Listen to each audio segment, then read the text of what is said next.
सदाशिवलिङ्गं सर्वसम्बन्धसुलेपितलिङ्गं बुद्धिविवर्धनकारणलिङ्गं सिद्धसुरासुरमन्दितलिङ्गं तत्प्रणमामि सदाशिवलिङ्गं कनकमहामणिभूषितलिङ्गं कलिपरिवेष्टितशोभितलिङ्गं दक्षसुयज्ञविनाशकलिङ्गं तत्प्रणमामि सदाशिवलिङ्गं कुङ्कुमचन्दनलेपितलिङ्गं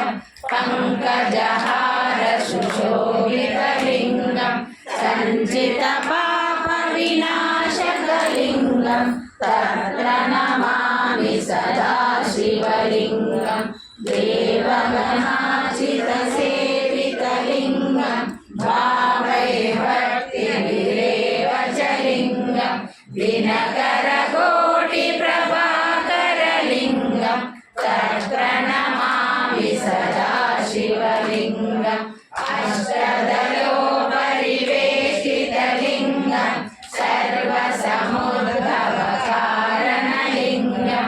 अष्टदरिद्रविनाशकलिङ्गं तत्प्रणमामि सदाशिवलिङ्गं सुरगुरुसुरवरपूजितलिङ्गं सुरवनपुष्पसदार्चितलिङ्गं परमपदं परमात्मकलिङ्गं तत्प्रणमामि सदाशिवलिङ्गं दिनाशकमिदं पुण्यं पठेत् शिवसन्निधौ शिवलोकमवाप्नोति शिवेन सह मोदते बालकृष्णचरणारविन्दार्पणमस्तु।